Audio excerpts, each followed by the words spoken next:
Hello, everyone. I am Chris Hyams, CEO of Indeed, and welcome to the final installment of Here to Help for 2021. Today is December 13th. We're on day 650 of global work from home, and this is episode number 71 of Here to Help. At Indeed, our mission is to help people get jobs. This is what gets us out of bed in the morning and what keeps us up at night. And what powers that mission is our people. Here to Help is a look at how people's experience and stories inspire them to want to help others. Today is a very special episode for me, one that I've been looking forward to for some time. And even before she knew that she would be a guest, I knew I wanted to have Lisa Ramirez on Here to Help. Lisa joined Indeed in August of 2019 as my chief of staff, and she has been side by side with me, at first in person and then virtually since March of 2020, through every single challenge, success, brainstorm, debate, global event, and individual conversation. My job has been completely transformed from getting to work with Lisa. A huge part of her job is what you might think of as being behind the scenes, but that's changing right now. Last month, Lisa joined Indeed's senior leadership team as our Senior Vice President of Operations. I'm excited for all of you to get the opportunity to get to know Lisa a bit. Lisa, thank you so much for joining me today. Thank you so much for having me, Chris. And I almost left the mute button on just so that you could say, Lisa, you're on mute, just to really give people a feel for our meetings over the past 2 years. So, well, let's start off where we always start these conversations. How are you doing today? I think I mentioned this to you just a minute ago, but if you had asked me about an hour before we started, I would have said, well, I'm doing pretty good. I had a great weekend. And then, we had a pretty big meeting this morning where I had to really look at my self and some things that I had done and take ownership of a problem that I created.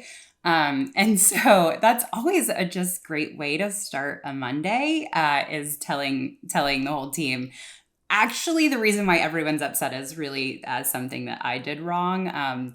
But I am a huge believer in that kind of stuff. So it was a good way to remind myself that we're all human on this Monday morning. How are you doing this morning? I am doing very well. What you just described is something that I have done over and over and over again. And frankly, it was great that it was you and not me today.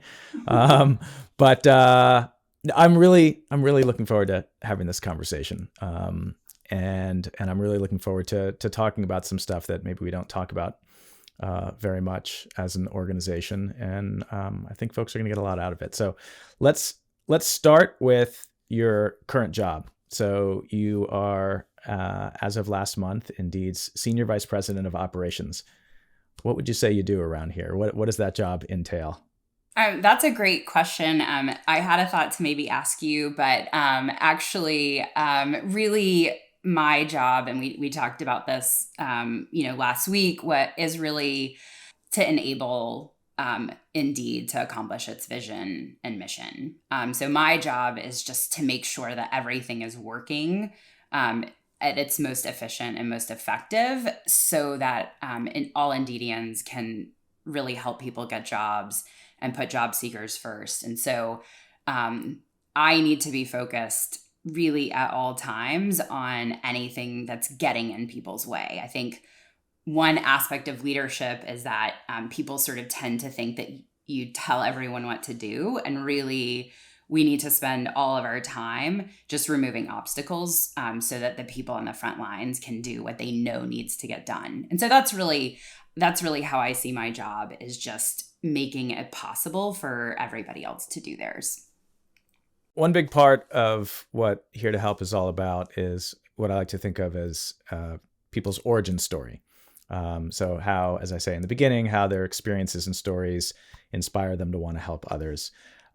Can you talk a little bit about your early formative experiences and how you became who you are? So there It's a great question. There are a couple of things that I think are pretty critical to my story, and it really starts with my parents. My mom is a teacher. She will always be a teacher. She does not get paid to be a teacher right now, but she will always be a teacher. My dad's an engineer, and my dad's family, hard work is sort of the essential ingredient to your worth. And so he's one of 13, and the thing that in our family is whether or not someone is a hard worker. So when someone comes into the family, they're basically judged by, like, are they helping, are they not helping, are they working, are they not? And so very, very formative lessons.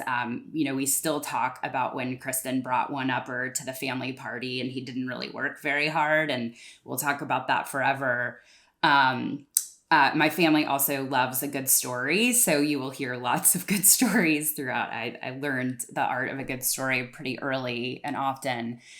And my mom, as a teacher, is also just not only is she always teaching, but she's always helping. So she ran a GED, which is the high school equivalency program, in New Orleans. And every day she would come home, I would listen to her stories of the people. And she just wasn't a teacher. She was also helping them, like, get their first job and really think through their lives. And growing up, we always had an aunt or an uncle living with us. And they would come to our house right after graduating high school, and my parents would get them ready for college, and they would get them their first jobs. And so I learned this, like, deep sense of, like, hard work, but extreme help. And so those are the two things that I sort of, like, have taken with me, is that, you work really hard.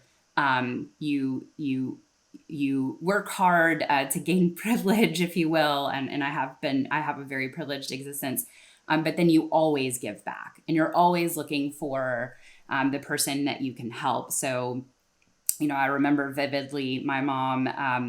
There was a child at school that was not going to have a great Christmas, and so we shopped, we wrapped all the presents, we put them in a garbage bag and set them at that person's house, so that the parents could have a great Christmas for their kids. And all of those things really stick out to me, and really guide who I am today. So I definitely credit my parents. This is something that he now credits himself for, but I also moved a lot when I was a kid. So I was born in Alabama. I went to elementary school in New Orleans. I went to middle school in East Bay, San Francisco, high school in Houston, and college in Austin. And with each successive move, I pitched the most royal fits that you have ever seen a daughter pitch. But I can look back and see that each of those moves added something to my life, along with making me a lot more adaptable. Well, so I think a lot of those, thank you for sharing that. I think a lot of those themes are going to come through in the rest of the conversation here. But so let's talk a little bit about you. You came to Indeed in August of 2019 as my chief of staff. I'd never had a chief of staff before. It was a 9-month-long search. I think I interviewed 27 people. And it wasn't until we met and actually it was our mutual friend, Cindy Lowe, who sent me an email saying, this is the person you're going to hire. And so along the way, I figured out what a chief of staff does, I guess, through us working together. Can you talk a little bit about what that job is? Because it's not the same, not only at different companies, but there's multiple chiefs of staff at Indeed, and you all are different in different ways. So what was your experience joining Indeed, and how would you say that you approach this role? Well, you say it's different in different places and different organizations and different people. It's different every day. So I think, the job when I started and the job when I finished were pretty different roles. But, I look first and foremost at my job was, and I think we've talked about this, my job was to make you look great, to make you look successful, to accomplish what Indeed needed to accomplish, and honestly, to have no one know who I was. So I was, a huge part of the way that I looked at the job was how to create success for everybody, but not have to have credit for it. And so that's really the focus that I brought to the role. But one of the things that I thought was really important is that when people come to the CEO a lot and they're pretty nervous about their presentation, they want it to be perfect. And I spent a lot of time really coaching people through elements that I thought would make their work more successful and be more aligned with you. But also coaching people through the idea that they needed to bring you a perfect product. You by nature are, you love to co-create and you love to be a part of building whatever is happening at Indeed. And so I would watch people spend just, inordinate amounts of time trying to create perfection that like they would unveil and it would be a ta-da moment and everything, the clouds would part and birds would sing. And that isn't what you love. You love to see the whole thing. And so, I really viewed my role as, not only helping you be successful, but helping the people in our organization be successful.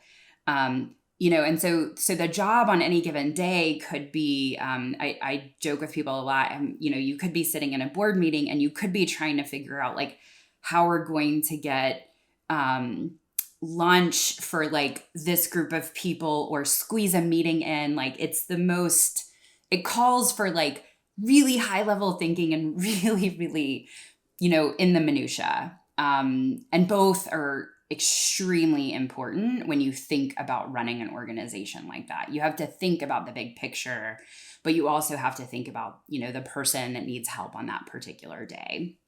One of the great joys of the job is just all the people I get to meet and help and coach along the way. It's probably the best part of my day, but it also means that you don't have a lot of time for being thoughtful or like scheduling out your own stuff because you're really thinking about so much of your time and energy is thinking about the chief and the staff. I think I always like to explain that part of the job is the chief part. It's the making sure that the person that you're working most closely with is productive and efficient and effective and happy. And then the other part is the team, the staff, and the folks that are a key part of it. And one of I think the things that you probably found about me is that I am really into creating a sense of team. And so I really want everybody on the SLT or everybody, at the VP level or, like I want everybody to feel ownership and investment in the mission because it takes all of us to get it done. There's not one person and none of us can have all the ideas. Although I do have many ideas, as you know, but they're always better, if the team is working on them together. So we started off the conversation with you talking about having to own up this morning to something that you feel like you screwed up. And we've talked about this a lot, but my experience over many years is that the people who are the best colleagues that I've ever worked with also happen to be their own toughest critics. And so you're certainly, you excel in this area. Can you talk a little bit about your experience of looking at yourself through this critical lens and how that's maybe served you and how maybe it doesn't serve you as well? Because and I'm like that as well. So, but I know that's an important part of your experience. It is. But I will. So I do use a pretty critical lens on myself, and the thing that I often come to, in a situation like this morning is I think about, oh, this is not going well. And then I think about, what was my part? What could I have done differently in this situation to create a better outcome? And the very best retrospective I've ever been a part of, the team and I sat down, and I used this brainstorming technique that Art Markman, who's at UT, came up with, where it's sort of suited to introverts. So you write, everybody writes and draws. And so instead of brainstorming out loud, you do this. And so, but what I asked everybody to think about is, what is the thing that I could have done differently in this situation to avoid the outcome that we had? And the head of our production support at the time, and all of these folks came to me later, and they said, oh my gosh, I was so nervous going into that retro. I was afraid it was all like, it was going to be like, oh, so-and-so did such and such. And because we all took the lens of what could I have done better, we actually got this amazing outcome. And then everybody felt really good about it, because it wasn't, we're looking for somebody to blame. So in general, that is the approach I do tend to take. Now, you have been the recipient of several of my own reviews of what I could have done differently. So we had a talk by Daryl Davis in New York. And so you and I went to New York. I am an amoeba. I like to pack as much, like I basically expand to the space I'm given. So I had packed your schedule full of like, you're going to meet with these people and then these people and then these people. And it was a great event, but I found at least 20 things that I thought, I could have done better.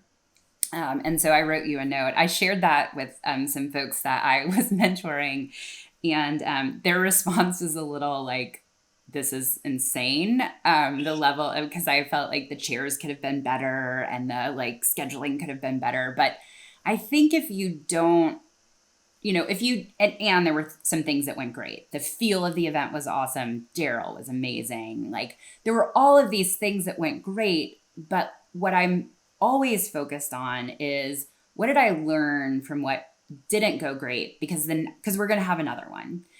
Granted, we then worked from home for 2 years. So that was a little, some of my lessons learned have not come into, I haven't used them quite yet.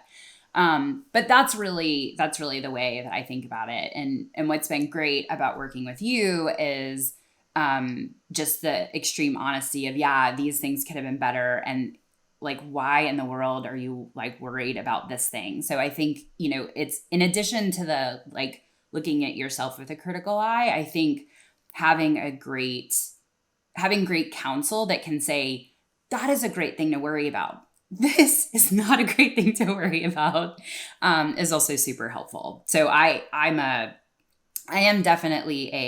extremely independent person. But when it comes to work and life, I do not go it alone. So we can definitely talk more about that. So one offshoot of this, though, is that you're incredibly hard on yourself, but you're also an unbelievably committed supporter of other people. And I can't express to the people listening right now the number of times that I have sent an email to Lisa saying, hey, this person is great. Could you just talk with them for 30 minutes and just see what's up? And then a month later, they have a new job. And that happens over and over and over again. And clearly you talked about the commitment from your family to want to give back. But can you talk about what it means for you to be a mentor and a supporter of other people?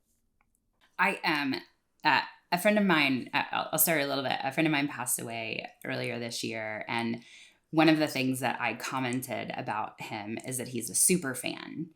And what it meant was, and his name is Chris. And when Chris was your fan, he just was 100% behind you. And so he was, just like with his sports teams, he would cheer you on, but then he would also give you like tough criticism, and so say like, hey, you could have done that better, or that kind of thing. And so that's really my approach is, I look when I see people that need help, I dig in a way that is not just surface. So I'm interested in, a lot of times people will say like, oh, I'm interested in doing X or Y.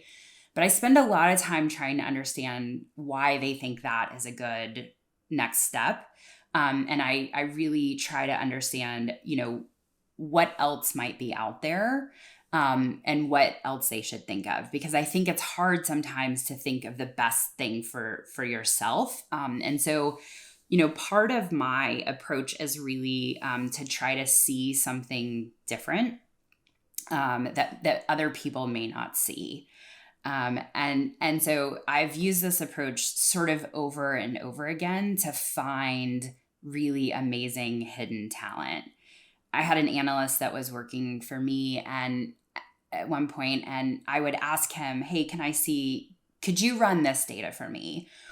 And I would get back the data, but I would also get he would set up a weekly, recurring email that would deliver the updated data, every week. And he did not have a degree. He did not have the pedigree that you would expect, but he was so smart. And so I have found over and over again that if I look past whatever appears to be on the surface, I have found amazing, interesting people that just in many cases need a good introduction, a good question or two asked about is that really what you want to do? And do you like this or do you like this? So part of it is just spending time with people. Part of it is just, I absolutely love to see people succeed. It's the best thing in the world. And I find I get so much out of it. So it's a little bit selfish. But and I'm always a little more excited when it's someone who may not have, a super traditional background, who might not have the chance to sort of shine on their own. If I can get them introduced to someone, to a job, to something, I will do it.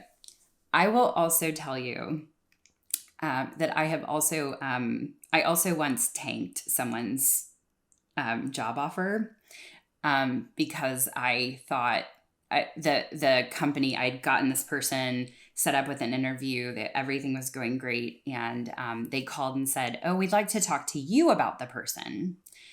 And it was pretty evident about 5 minutes in that there was, I think, some racism involved. I think there was some classism involved. And I got so belligerent in my reference call that I had to call the person and say, I think I just tanked this job for you. I don't think they're going to give you an offer, because I was so mad at the way that this person was asking questions. And so luckily, she did get an offer. She also turned it down because it was pretty clear that what was happening. So so it's really interesting because I'm not a thoughtless cheerleader. I'm really interested in understanding people and what would put them in the best position to succeed, which is not always what they sort of want or think would be the best.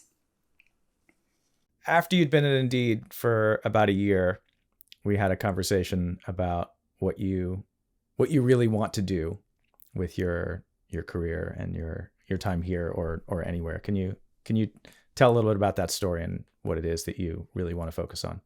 Yeah, it definitely needs to start with the fact that it was my 1-year anniversary, and you had emailed my husband, Randy, who, by the way, is a critical member of this particular operation. So whether that's helping me set up the Zoom lights or, coaching me through a speech, he's definitely my secret weapon. But Randy's comment back to you is oh, you should give her a handwritten letter. And I think he was thinking a nice card. He gives me great cards. And what arrived was it had to be 3 to 4 handwritten full page letter, which was the kindest thing that any boss has ever done for me.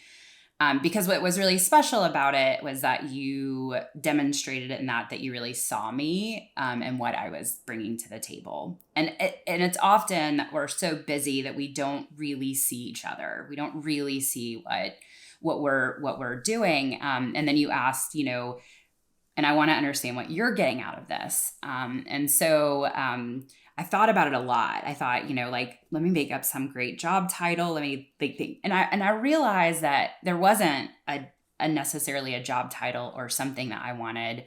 What I really wanted was to make Indeed a great place for women to work. And so that's what I told you. And I even said, and I have no idea, how that's going to happen, but that's what I want to do. And so you were so gracious in saying, okay, let's work on that together.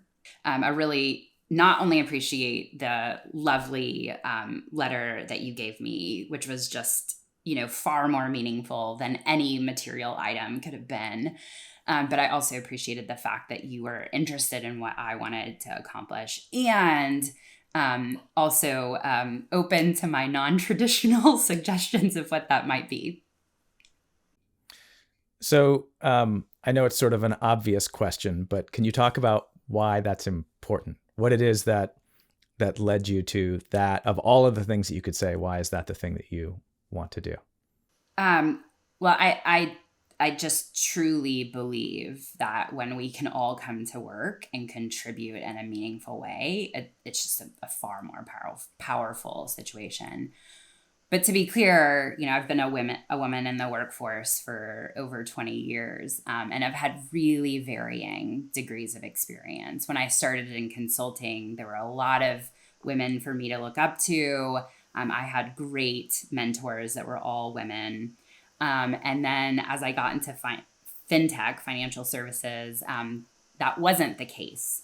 And so there were some very obvious things like, a lot of stuff happened at the golf course. A lot of stuff happened over, scotch across from the office. Some stuff happened at places I didn't even want to go to. And so it was really clear that I had to sort of, there were going to be some places that I couldn't participate. But yet, I was doing just as much work. I was contributing just in very similar ways to the men that I was around. One particularly interesting time, and folks talk about microaggressions and sort of the impact that what people says to us has on us. I probably take it a little differently because it just gets me fired up, but I was in Washington, D.C. with my colleague, Kimberly, and we had just gone through probably the hardest negotiation I have ever experienced. I mean, we did the superwoman pose before we walked in. We, nailed it. We came back to the law firm that we were working with, and the senior partner looked at the two of us and said, "Y'all didn't even get a chance to go shopping, did you?" And in that moment, all of that work was just completely minimized in this moment of, we had worked our tails off. And so one of the things that I noticed when I got to Indeed, and you and I talked about this, is that I would see women's names on presentations and then someone else would deliver that information. And I pointed it out a couple of times, and I would always follow up with the person who clearly did the work and say, I'm just curious, why you weren't the speaker in that particular situation. And so I think it's so important in everything that we do to make everybody feel that they're a part of the conversation, that they're a part of the work, and that they have opportunities. And so that's really important. I don't know that you know this, but I read Wolfpack by Abby Wambach, and I read it right before the February leadership offsite. And I gave it to every woman that is a VP and above, because I think there's so many great lessons in that book about really showing up for each other, being there for each other. And so I just, it's sort of, it's something that I've learned is important along the way. And I've learned that it's not, we're far from solving it across the board. it's probably clear to anyone who's listening here that self-reflection, self-inquiry, self-examination are things that are important to you.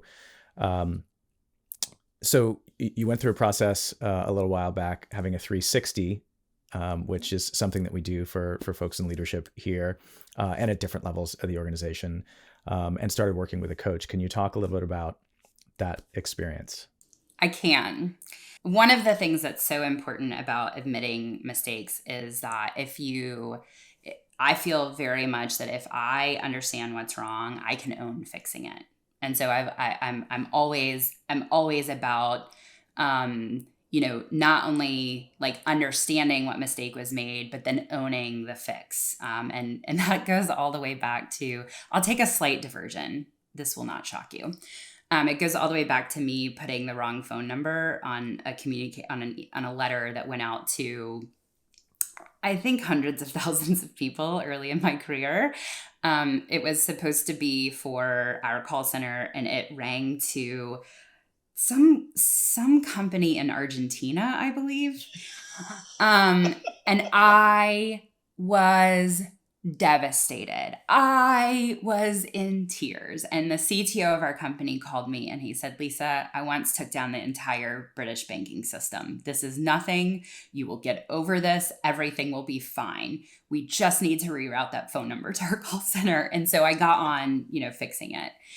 And from then on, I really realized that, like, if there is a problem and you own fixing it, you become unafraid to fail, because you know that you can fix it.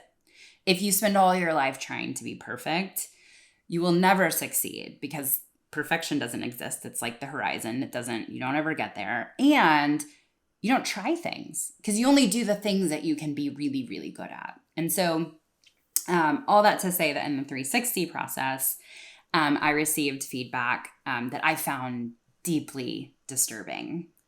Because I just didn't think it was me. And so specifically, and anyone who knows me has heard this a million times, but it said that I was timid and passive, and very behind the scenes, and, so I copied and pasted it and sent it to my old boss, Chuck. And I said, "Look, I can change." Because I've always been known as being like pretty brash and outspoken. He suggested I was being punked. And that it was someone else's 360. Upon reflection, what I realized was that that's how I was showing up at Indeed.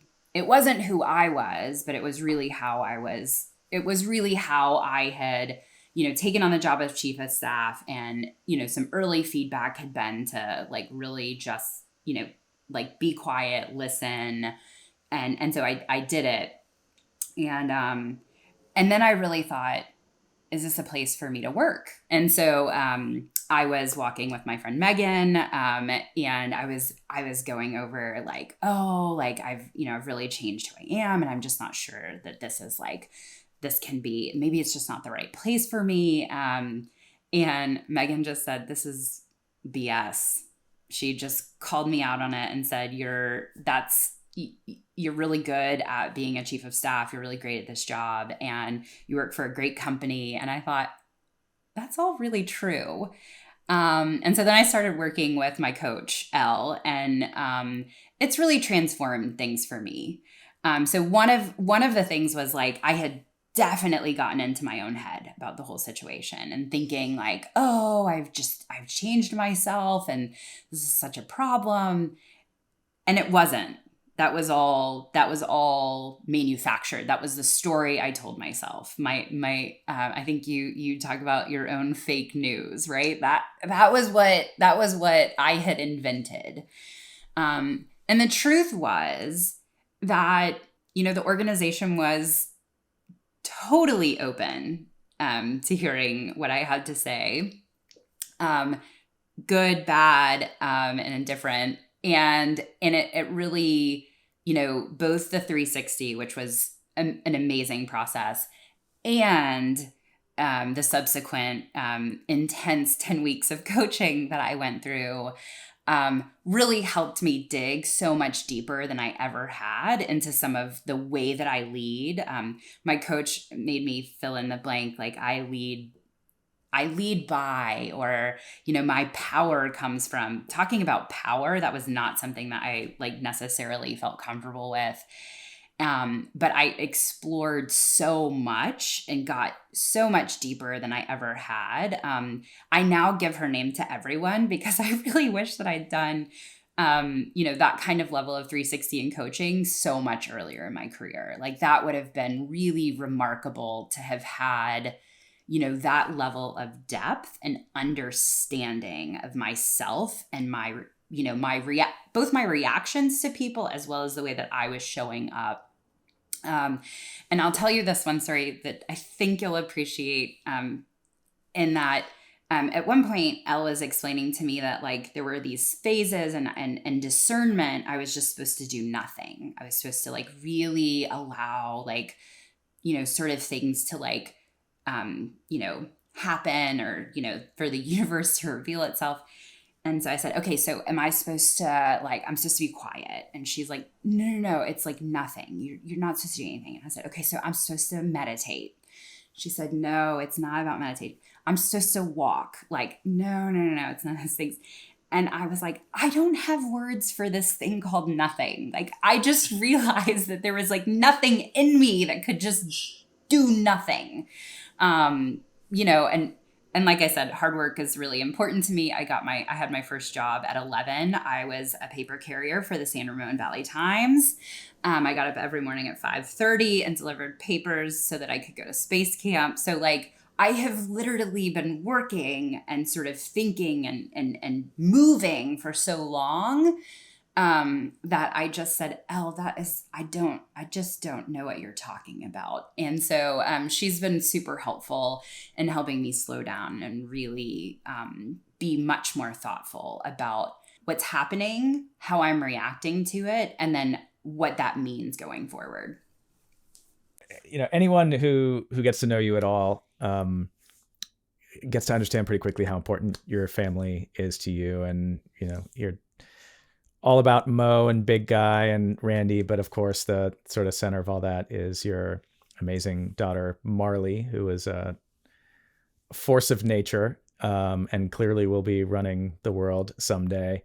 So one of the things, and I think millions of people went through this experience, but my kids are older, so I didn't have this experience during the pandemic, but in the middle of all of this, which was doing an incredibly difficult job, which got way more difficult because nobody knew what we were doing and we were figuring all this stuff out. And at the same time, like millions of people all over the world, you had to figure out how to run a school in your house. And so can you talk about being a parent in the middle? I mean, you're a hard worker, you have a big job, you have a lot of stuff going on.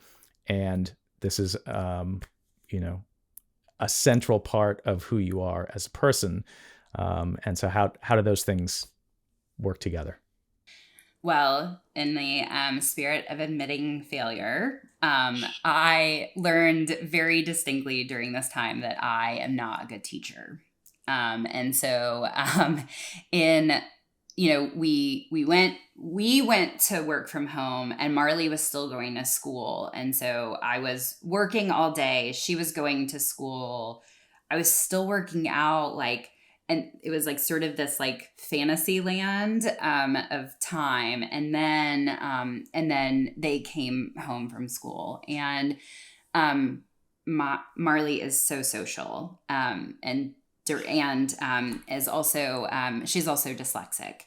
And so for her, school is really, really hard. And like this, she goes for the social. She goes because she really enjoys being with her friends. And so we basically ripped away from her every defense mechanism she has for this thing that's really hard for her.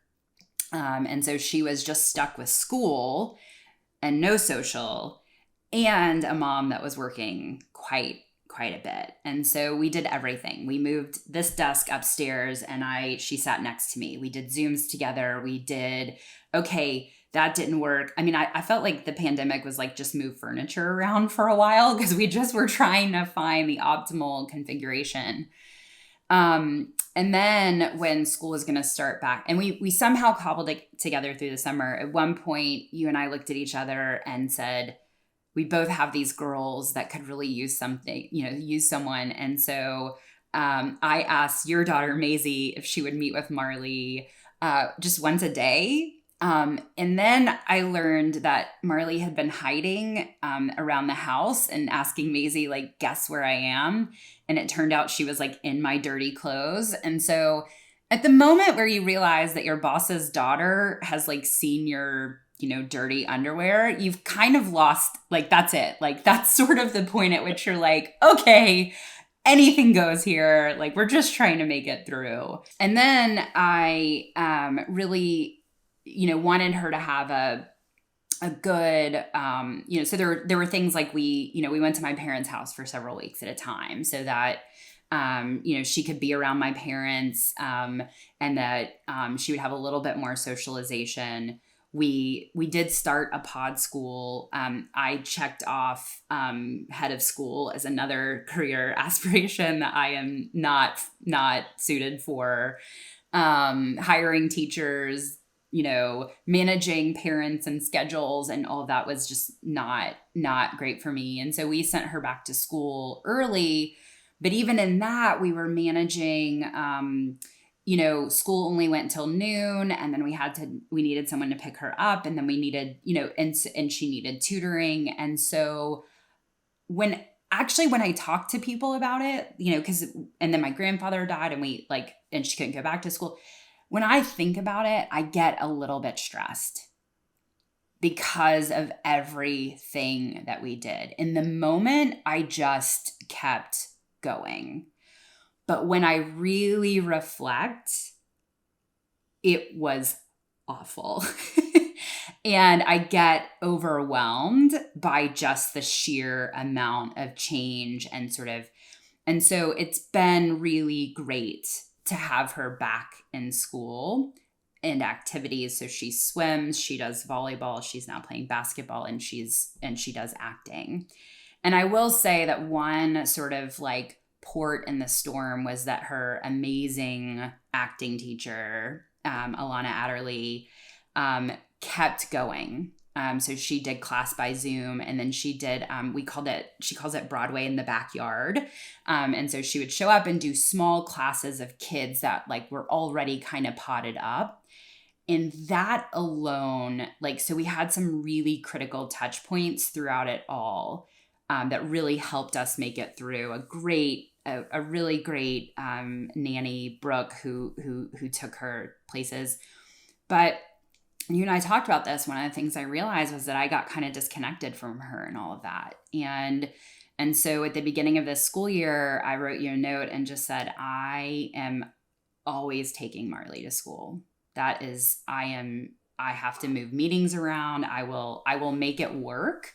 But this is my commitment. And, of course she wrote back, I had a laundry list of things in that email. And the one thing that you responded to was like 100% on the adjusting the schedule around Marley. And that was really critical. But the other thing that I do with her is, and that this is really important to me, is that she's really included in my work life just as much as I am in her extracurricular life. And so when we were working, when the team was working on the Super Bowl ad, she saw all the various cuts. She did suggest that she might have been a better singer than Christian Singleton, which I let her know is not in the cards. But as you know, she does come up with Indeed jingles quite a bit.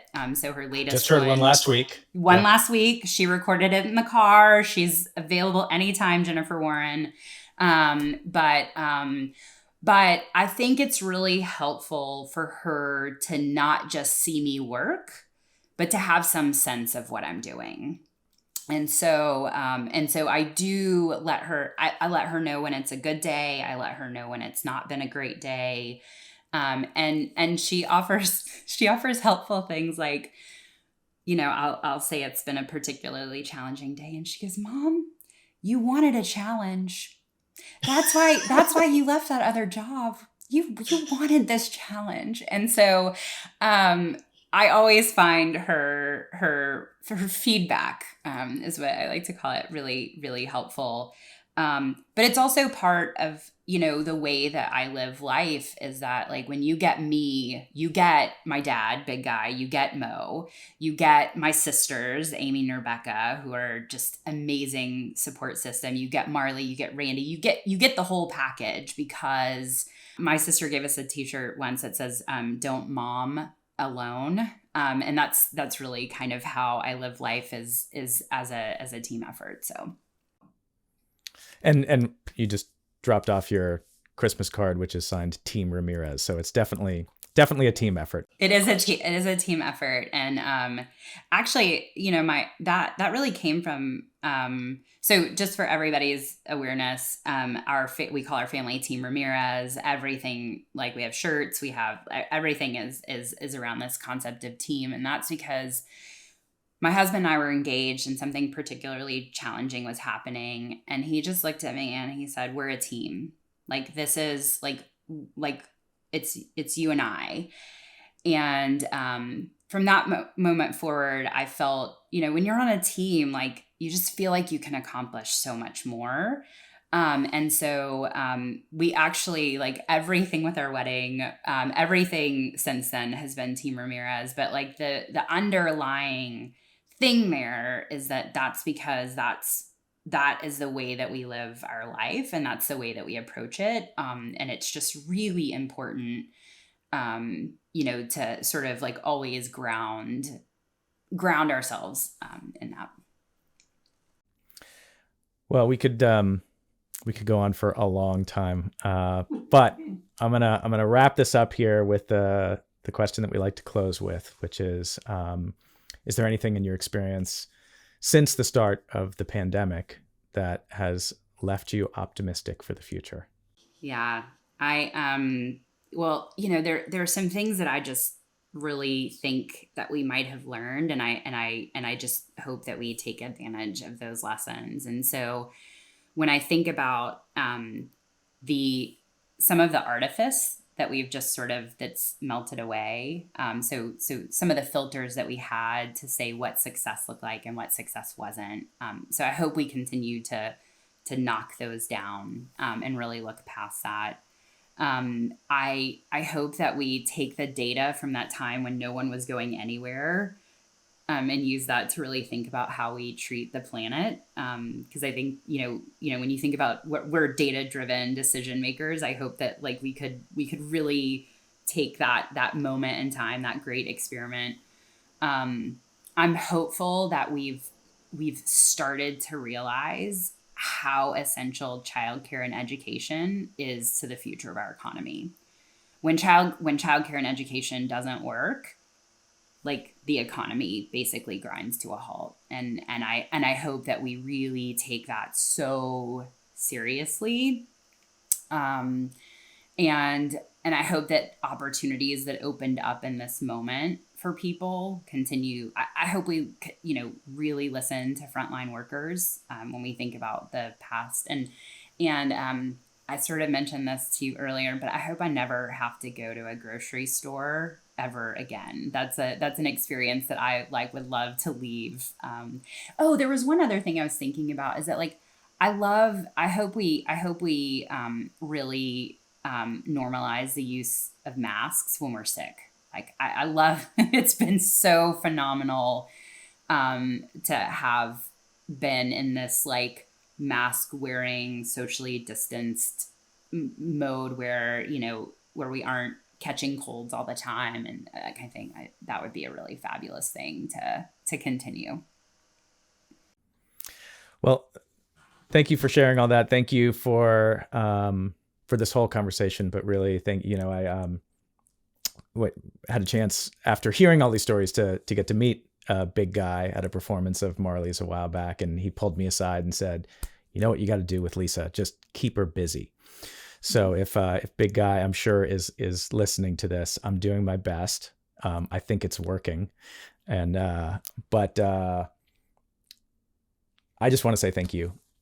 Because working with you has certainly changed my entire relationship with work in the most profound way of anyone that I've ever worked with. And whatever's going on in Indeed that is working, you're a huge part of that. I'm super excited for your new role and for you to step out of being behind the scenes and onto the leadership page on Indeed. And looking forward to the next many years of working together. So thank you, Lisa. Thank you, Chris. And I really appreciate, it wasn't just the letter, but I definitely feel more seen and valued than I really ever have in my career. And so I so appreciate the fact that you've taken the time to, we've spent a lot of time together, but that you've taken the time to really get to know me much, much more deeply than just, the work product. And so I really appreciate that. This was fantastic. Thank you, Lisa, for being a part of it. And thank you to everyone who has helped get Here to Help off the ground and continue to run. Aiden McLaughlin, first and foremost, has been our producer from the very, very start. David Hartstein, who does an extraordinary job of all of putting this together and releasing it into the outside world. And Jacob Bennett and Ed Blizniak, who are here pretty much every week, just making sure that you can all see and hear everything and that recordings get up in time. And, we just have an unbelievable team behind all of this. Hopefully it looks easy, but it's not. But thanks everyone who's a part of this. Thank you for joining. Thanks for your questions. And we'll see you next year on Here to Help.